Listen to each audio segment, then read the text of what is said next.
Hi, we are here talking to Matthew Quick, author, New York Times bestselling author Matthew Quick. Hi, Matthew. Hey, how you doing? Thanks for having me. Yes, thank you for coming on the show. We're so excited to have you here. And before we actually get into the interview, I had so your lead character in Silver Linings Playbook in the movie is this diehard Eagles fan, also in the book, right? Yep.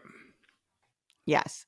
And I love that you wrote this book about the father-son relationship in those stories. I thought that was so important. It feels like you were really ahead of your time with anyway, I'm going to get into that later. That's not what I wanted to talk about. What I wanted to talk about, being a diehard Eagles fan. So I thought I would give you a quick quiz about the Philadelphia Eagles. Wow, I should start by saying once I got sober, I stopped watching sports. So my history of the Eagles stopped about 4 years ago. So okay. All right. Well, that's really interesting. We'll talk about that too. Sure. But do you know, I'm going to give you three facts, and you'll tell me which one of them might be false. Okay. The winningest coach, Andy Reid. At one point, the team was called the Phil Pit when the two teams, the Eagles and the Steelers, combined. And the Eagles have won 5 NFL championships. So do you know which one of those facts is false? Okay, so can I get them again? Yes. Winningest coach, Andy Reid. At one point, the team was called Phil Pit when the two teams, Eagles and Steelers, combined. And the Eagles have won 5 NFL championships. The one that's incorrect is the Steelers-Eagles combined name. That is incorrect. Yeah. Isn't that weird? It's such a weird fact. In 1943, they combined briefly because they didn't have enough teams or whatever. Yeah. And they made this, or they had to, I don't know why they did it, but it was a 1943 combination. And so they combined. I thought that one might trip you up. I had to go deep for that fact because I was looking up facts about the Eagles that you might not know. And I thought maybe he doesn't know this one. So but that one was incorrect, right? Or yeah. That one is correct. But weren't they called the Steagles? I don't think they were. Oh, because you said later. Phil Pitt. Okay. No, Phil Pitt was first, and then they changed it to the Steagles. Oh, okay. You're right. Okay, yeah, see, I would have gotten you with that too. Yeah, I mean, you would have gotten me, but I knew I had to go deeper than that because you would have gotten it. Yeah. Very briefly, they were called Phil Pitt, and then they changed it to the Steagles because it was easier, obviously, to remember. Yeah, I remember the Steagles part of it. The Steagles, yeah.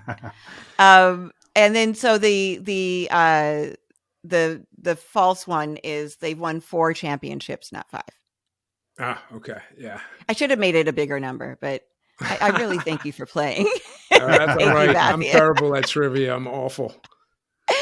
I don't think Scott's good at trivia either, even though I make him play Jeopardy every night with me. Don't I, hon? No, you don't. You don't make me. We watch it every night, and I play. Mm-hmm. I choose to view it with you. How about that? Yes. So thank you for that, Matthew. I'm Laura Cathcart-Robbins. This is the only one in the room, but I'm never the only one in this room because, as usual, my boyfriend, producer, and co-host, Scott Slaughter, who I call Hun, is here as well. Hi, honey. Hey, Hun. So like I said, we are talking to Matthew Quick. He is the New York Times bestselling author of The Silver Linings Playbook, which was made into an Oscar-winning film. He's also written 8 other novels, including We Are the Light, #1 Indie Next Pick, and Book of the Month selection.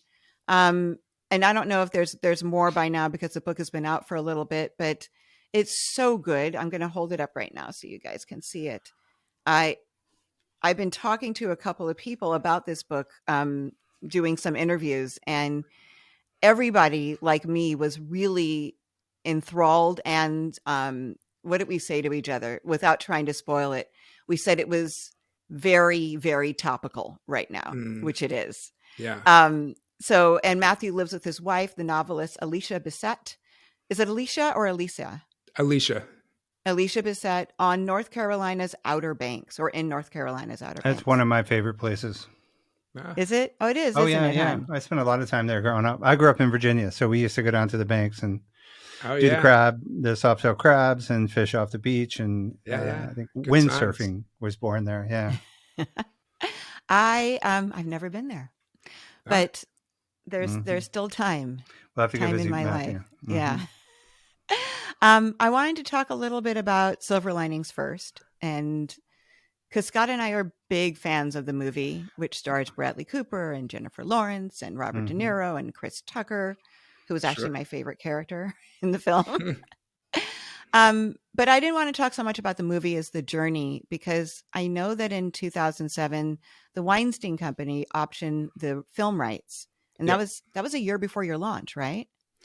Yeah, yeah. So the book came out in 2008, and so Hollywood came after the movie rights quite quickly. And I remember getting a call from a man by the name of Rich Green who said, "I'm your film agent." And I said, "I have a film agent?" I didn't even know I had one. My literary agent had gotten me one. He's still my film agent to this day. Rich and I are good friends now.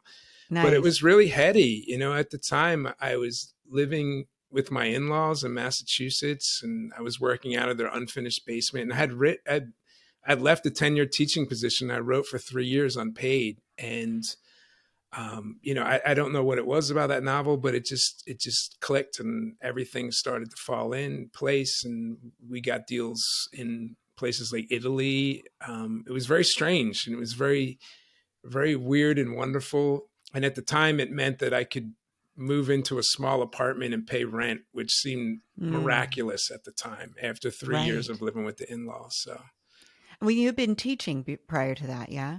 yeah, I was a high school English teacher for, I think, 7 years. Yeah. So, Wow. yeah. So that was my That's first life. My first adult life was as a teacher. It feels like that's a script. Espe Right? But especially with what happens next, so you'll correct me if I'm wrong, but it's Anthony Minghella and Sydney Pollack were both interested in directing it. Is that right? They were the two that who were developing at first. Yeah. And it was uncanny because they both sadly passed away during the process, Right. and that's when Harvey got involved and brought David O. Russell on board, and things started to click. So in Yes. retrospect, it happened in Hollywood terms pretty quickly. I mean, I've been developing projects now for 6, 7 years, so I didn't know at the time how fast things were happening, because it Right. just felt like you're waiting and waiting for the movie to get made. And then boom, we went on an Oscar run. And it was, Yeah. I had no barometer to even measure it. It was wonderful, and I definitely appreciated it. But working in the business all of these years later, I realized how special that whole moment was. And I felt like it was special in real time, but I had never written a screenplay. I had never, done anything in Hollywood. So I was a complete newbie, and it was just this kind of wide-eyed time in my life when Yeah. everything was changing. Well, and like you said, you just didn't know. It was such rare air. Like, so Yes. few people have Yeah. that experience where they write something, someone calls them and says, "I'm your film agent," Yeah. instead of them trying to hustle up one. And Well, then, yeah, I did a lot of hustling too. The manuscript was rejected by more than 70 agents, literary agents in New York City. wow. So I was relentless with, submitting it and submitting it and submitting it. So, on that end, I did a lot of hustling. And it wasn't the first novel that I submitted. I'd submitted other novels that went nowhere. So, I'd been working really hard and hustling and, trying to make things work. So on the literary side, I felt like I really did my work. But on the film side, it was just a complete fairy tale, because it was just like someone Yeah, showed up and changed my life. totally. And so tell me, so the movie came out after the book Yeah. was launched. How did the film impact the sales of your book? It was extraordinary. I mean, at first when the movie came out, I believe it was October 2012, and they did what was known back then as a slow rollout. So Mhm. it played in a few theaters, and every week it would be more and more theaters, word of mouth. And so Yeah. the sales didn't really explode. And this is a while ago, just testing my memory, it's 11 years ago. But I think it didn't really explode until January and February when the The Oscar buzz nominations. started. And Yeah. that's what really, made it kind of explode all over the world. And then that was a heady time for sure. And it Did you brought a go? lot of opportunities. What was that? Oh, so did you go to the Oscars? I did. My wife and I we went to the Oh, yeah. Oscars, and it was a moment. There was some funny things too, because the publicity team, they're like, we want you to walk the red carpet. So we thought, oh wow, we'll be with stars. We were literally the first people to walk the red carpet, like 4 hours before the Oscars. And so we walked in and no one's there, like nobody. And then you can't leave. So Yeah. we had to just stand by Right. ourselves inside for hours before it even began. So there are funny things like that where you're paying your dues, you're at the bottom of the ladder, and just things you Yeah. wouldn't expect. That is hilarious. I Yeah, love that. it was a funny Um, moment. See, again, that could be part of the next novel. That's the movie that Yeah, my I think you should memoir. write. Yes. So what I remember about the film, besides the extraordinary performances and the kind of just like wackiness of the story you were telling and how well received that wackiness was, because it wasn't like a story I'd ever read or seen before. But there was a lot of talk about mental illness, and it seemed like it was being talked about in this way where there was an undertow of an urge to destigmatize it. Like, can we see these characters with compassion? Can we see ourselves in them? Can we see beyond it and just get to the people that they are? It was that part of your intention? Do you think I'm off base? No, I don't think you're off base at all. And I think with the film, that was very intentional. And I've talked to David about this, David O. Russell, and Yeah. he talked a lot about wanting to make the film, for his son, and there were everybody involved, whether they were saying this publicly or privately, had a reason for gravitating towards the project, and I think those reasons were pretty noble. From my standpoint, when I wrote the book, it was less conscious. I was in an MFA program, and I was trying to write at the time what I thought was like uber literary stuff. And, I hit a real low point where I got really depressed, and I missed home. I missed Philly. I missed my going to Mm. the Eagles games with my buddies. And I was depressed. I was feeling incredible amounts of anxiety. And I thought, I just want to write something that feels real. And I want to write something about the people that I know. And Mm. so Pat Peoples, as his name in the novel is Pat Peoples, Yeah. not Pat Celentano. He's not supposed to be me. It's not autobiographical, but I think symbolically he was an avatar for me to express a lot of things that I wasn't able to express, such as the fact that I grew up in, um, a blue collar town outside of Philly where you weren't allowed to talk about mental health. And, the Mhm. men that I grew up with were not warm and fuzzy. In the novel, Pat's father is not quite as charming as Robert De Niro is in the Right. movie. Yeah. But a funny thing happened because I think when I was writing the book, I wanted to publish it, but I never dreamed it would be made into an Oscar winning film.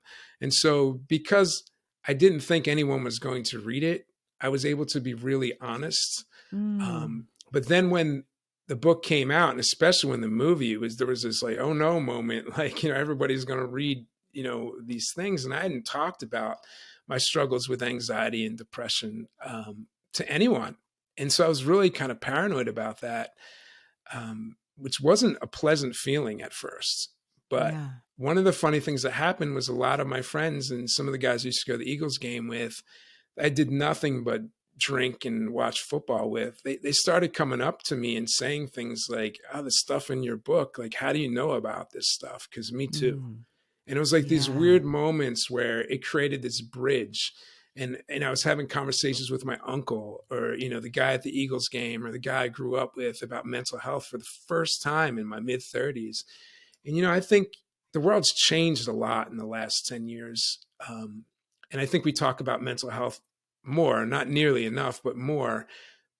But at that time in my life, that felt radical. It was this Mm-hmm. radical shift, and suddenly I was being interviewed on radio and TV and talking about my mental Yes. health. And I don't know that I was really prepared for that at the time. I was still Mm-hmm. drinking very heavily, and I hadn't said goodbye to alcohol yet.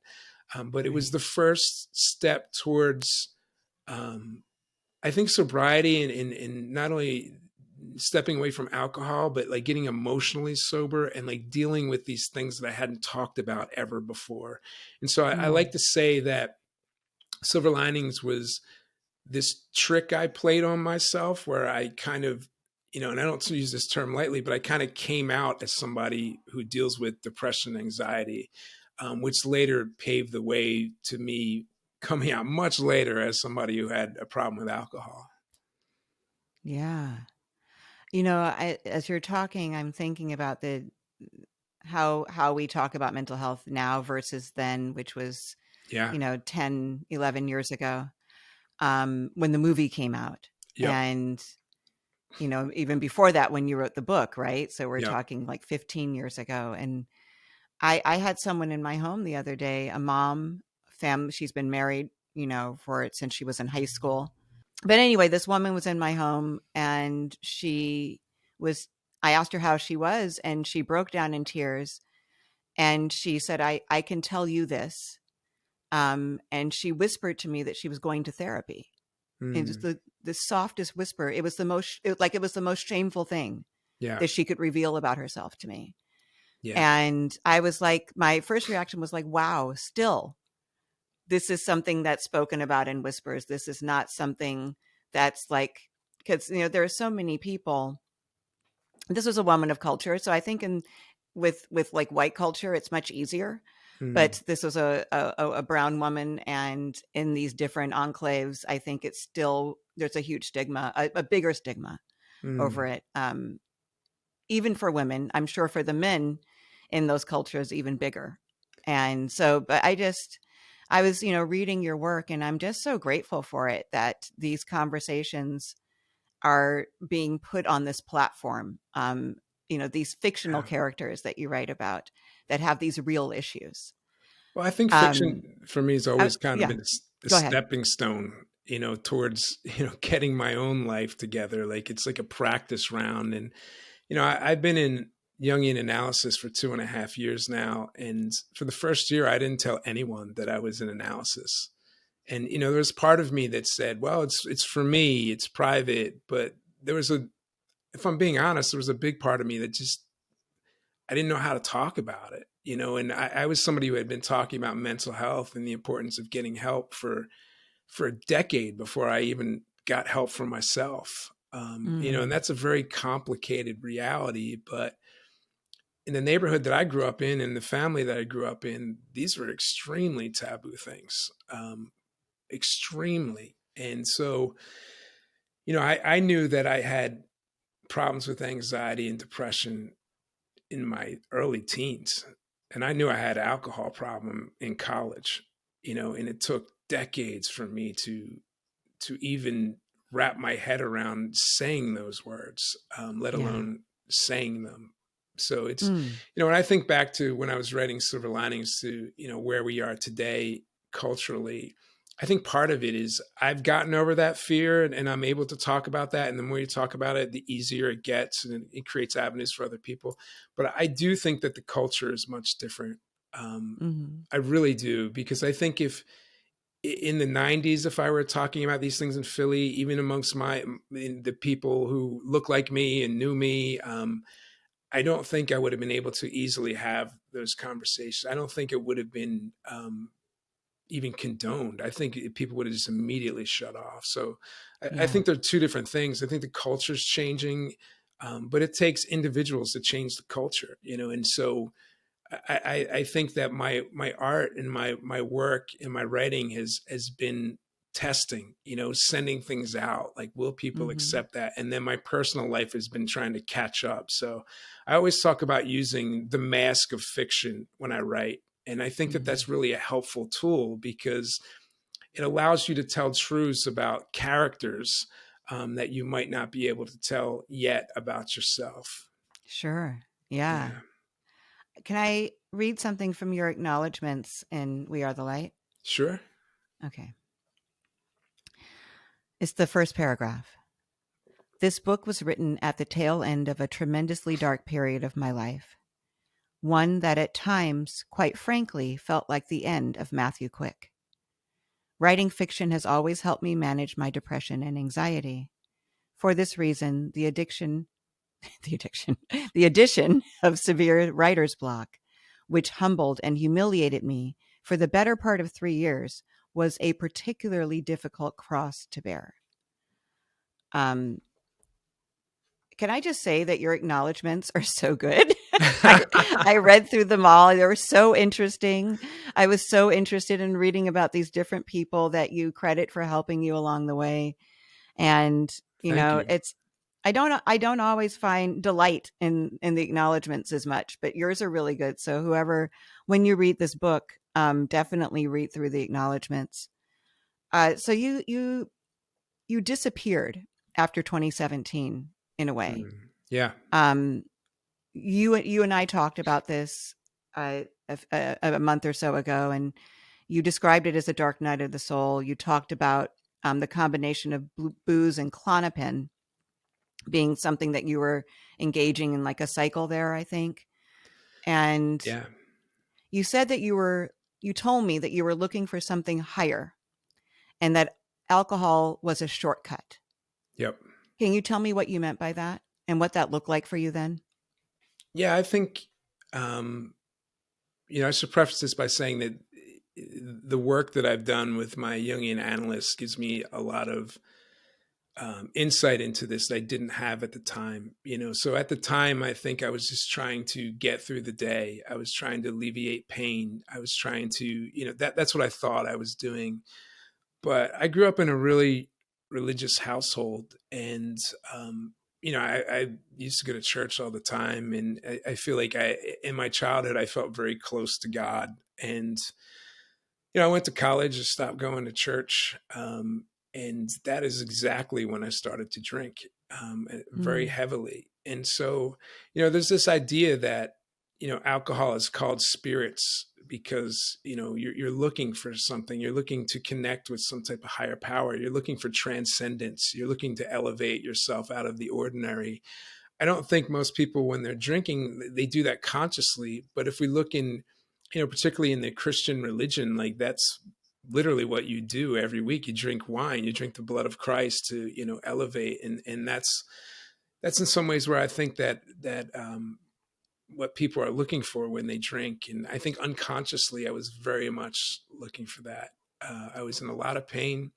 I was dealing with un, unrealized and unresolved emotional trauma from childhood that I didn't really process or have the vocabulary or the help to maintain. And so I was reaching for that bottle every night for an escape from the pain of my life. But I also think subconsciously I was looking to elevate myself, to mm, get higher, and find something that I knew intuitively was out there that I just couldn't get my hands on sober. And that was a very difficult relationship that I'm still unpacking. 2.5 years into analysis, I'm still thinking about. I'm still even though I've been 4.5 years sober, I'm still processing my relationship to alcohol and peeling that onion and finding out more and more.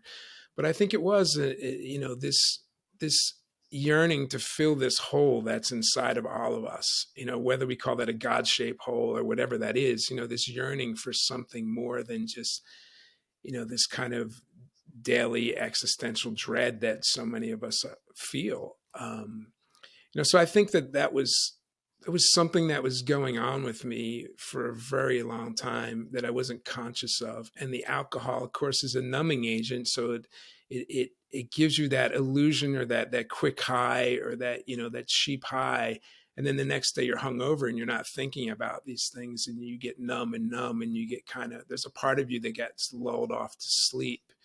So I Yeah. think the last 4 years have really been um, waking up that part of me, and it's very young, and so it cries a lot and it screams, and it's not Mm. mature, and so dealing with that part, and raising that part up, and having a more conscious relationship to this very young part of me has been the work over the last 4.5 years. And so when I got sober, I kind of naively expected that there would be all of these great rewards, like I did the work of getting sober. So instantly my life should be amazing. It should be sunshine and, skipping through my days. But man, it got so much worse. It was so hard. And the writer's block was just crushing. I would sit at the computer every day for 8 hours and struggle to write a sentence. I used to Mm. be able to write 15, 20 pages in a day, like no problem, like to sit and struggle to write a sentence. And I realized that without the coping agent of alcohol, I was terrified of the world. And I was afraid to leave my house. My social group just shrunk down. It was a very, very dark time in my life. And it seemed counterintuitive because I felt like I was, quote, doing the right thing. I'd gotten sober. I had lost all this weight. I was exercising. I was trying to be honest about who I was and who I wanted to be. And boy, was that a painful process. And you realize, well, this is why I drank for 25 years. Like this was the reason. So it's a very complicated dance that I feel like I'm still orienting to that. I'm still processing that, which is why I need the help of my analyst. Yes. And I want to talk about your analysts for sure. Um, I do have a question because I don't know if I got this from our conversation. Because you told me that basically what you just said, that when you got sober, 25 years of pain rushed forward Yeah. instead of you coming out of this, like, peeking out of the rabbit hole and being, oh, the sun is shining. I feel better. Let me get out of Yeah, yeah. here. Why did you get sober? Why did you decide to do that? There was a combination of reasons. Probably the quick and easy answer is that I was just so unhealthy.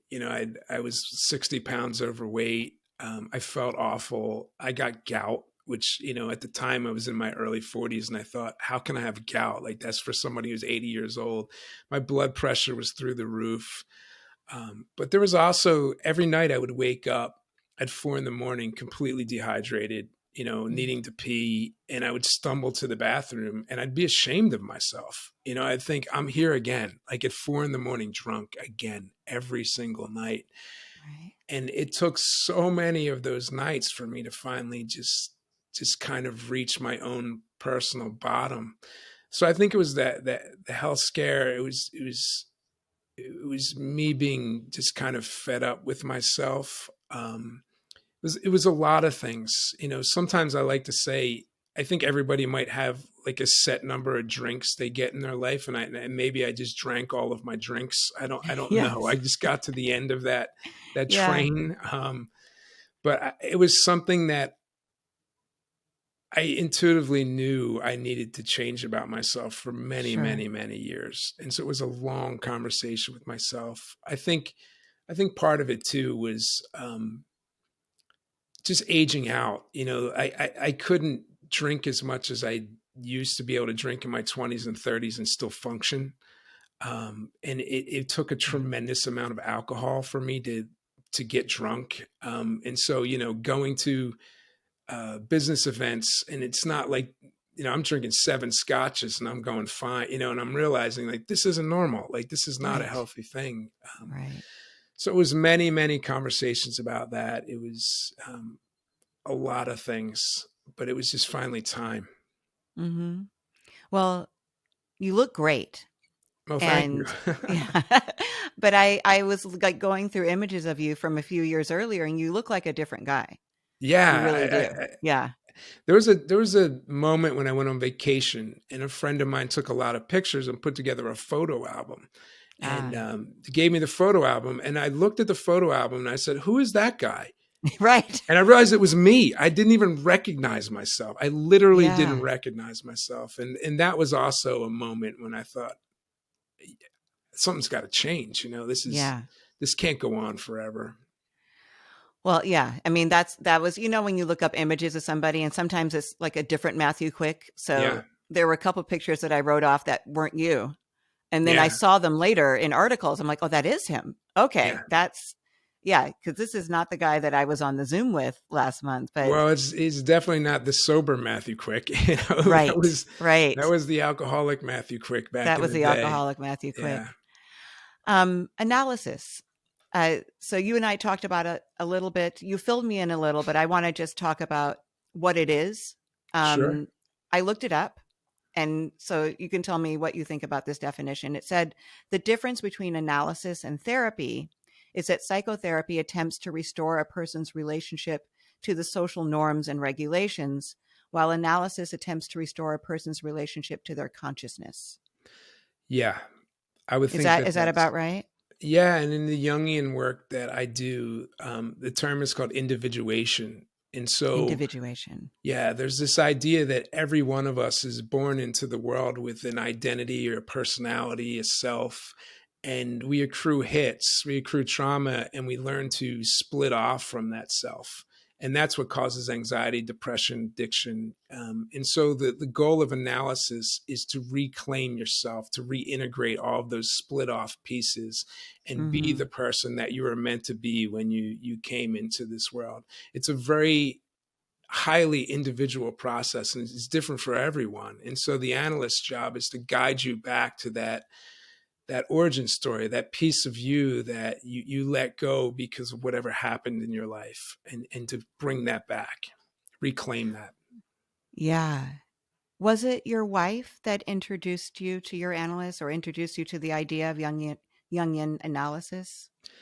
I say I was always young curious. I Young was always curious. curious. I was always kind of reading about him, and he's actually made some appearances in some of my novels. But Alicia started listening to this podcast called This Jungian Life, and Yes.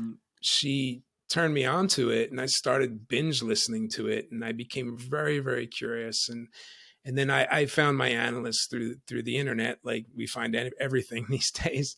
Right. Um, and then I went into a deep dive with my analyst into all things Jungian. And one of the amazing things that happened is when I was down and low, I was binging This Jungian Life thinking, I've got to change my life. And then when I published this book, they actually had me on the podcast.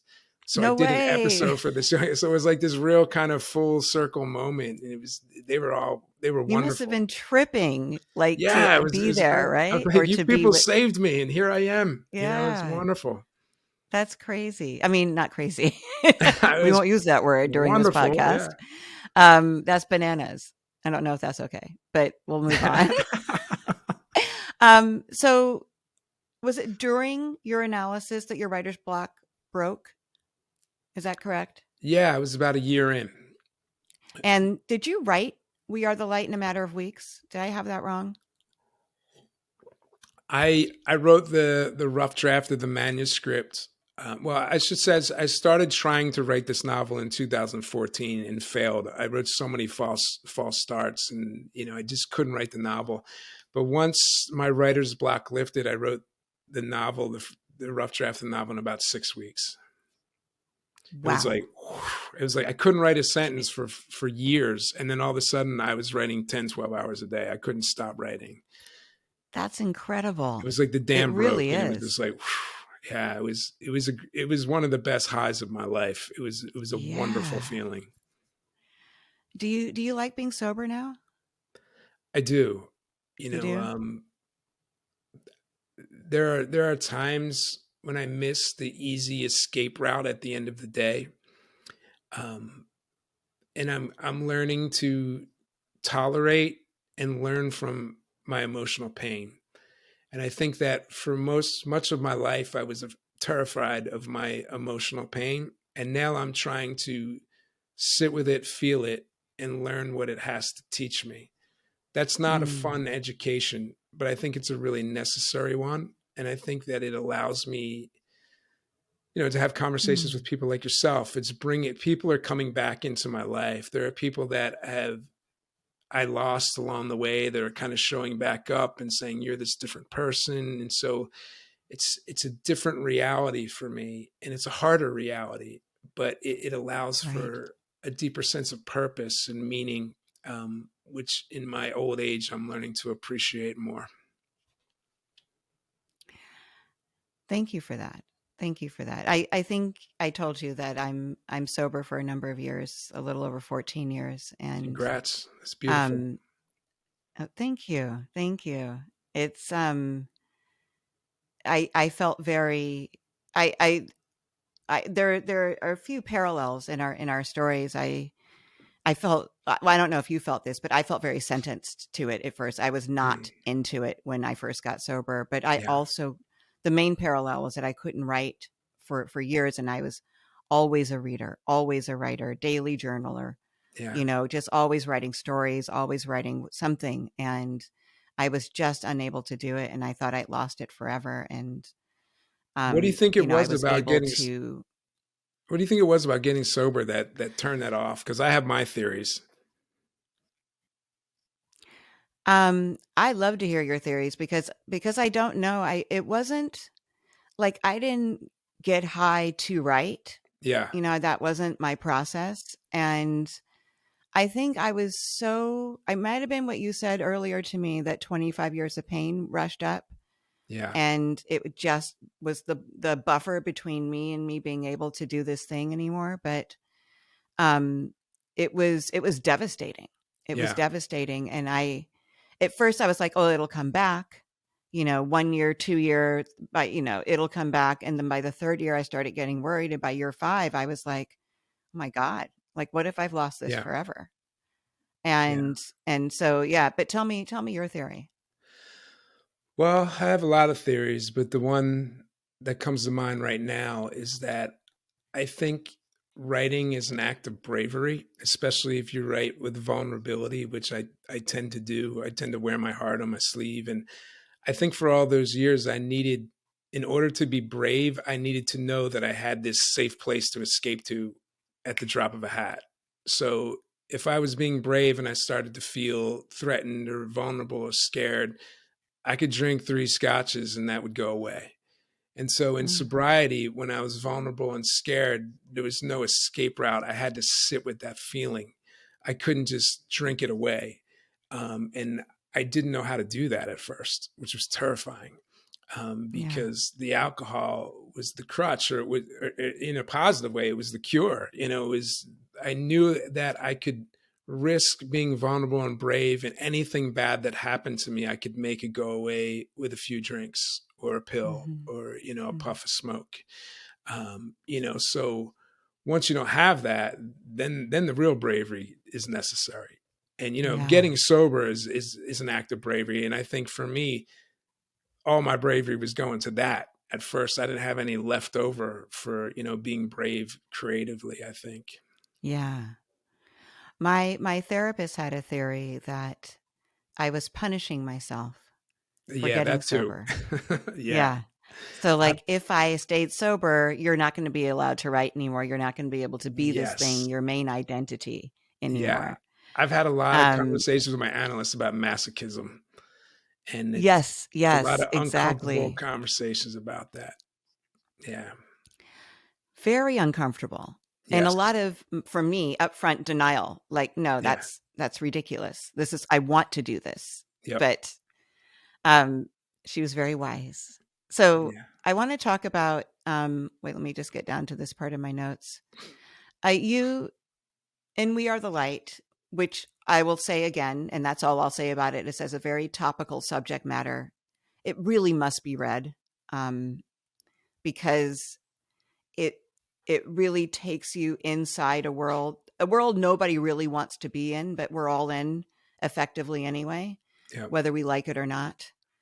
Um, I wrote down in my notes, even more so this week than ever, but that could actually be true of any week. Yeah. So, Unfortunately. right, Yeah. unfortunately. But in the book, and is it epistolary? Is that Yeah, the yeah, way with writing letters yep, as the style of the book? So the book starts with a letter yep, to your narrator's analyst, whose name is Carl, which I thought was a nice touch. yeah.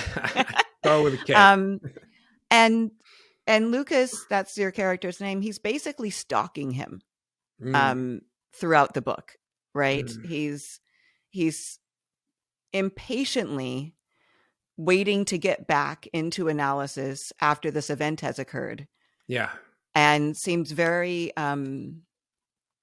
self-centered and driven, and uh, separated at times from reality. yep.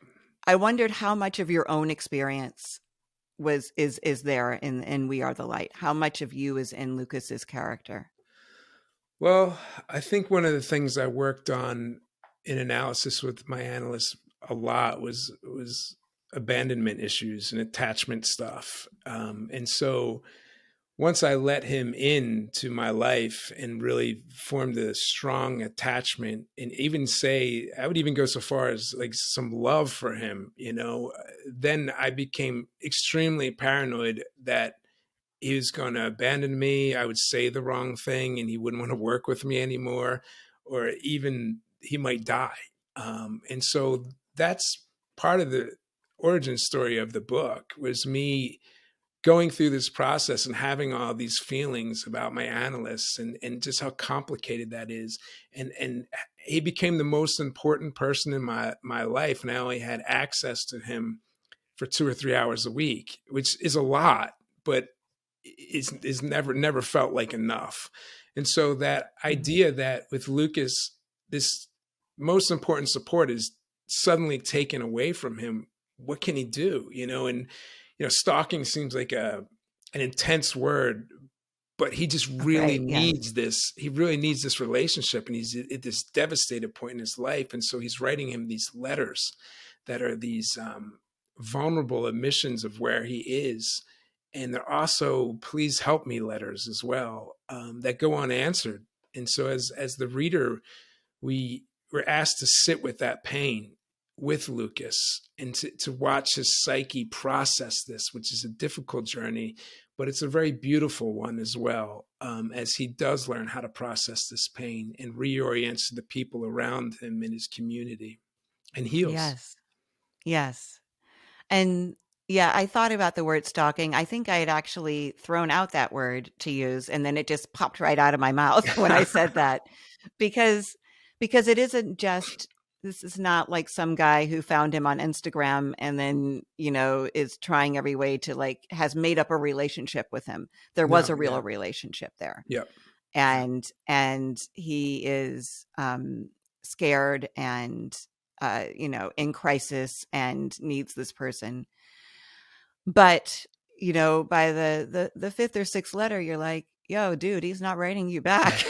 Like, well, there's a maybe it's secret time to do there. something else. Yeah, there's a secret there. Yes, yes, So, yeah. yes. Do you want to tell us what the secret is? Now you have to You read. can't.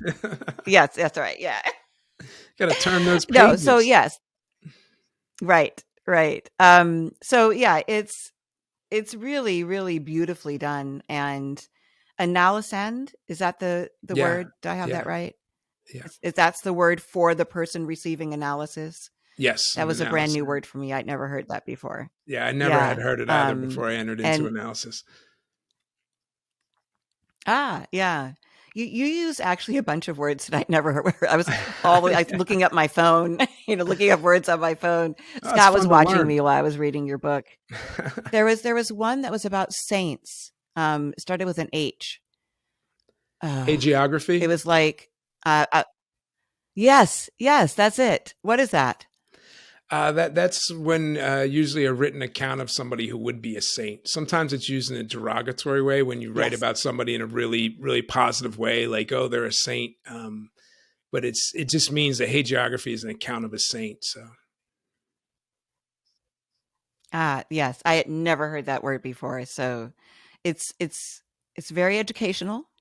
And it's just really compelling, and you don't need to understand all the words to get the gist of what's being said. You don't need to understand all the words to feel the emotions of what's being Mm. described here. Like, I was in it.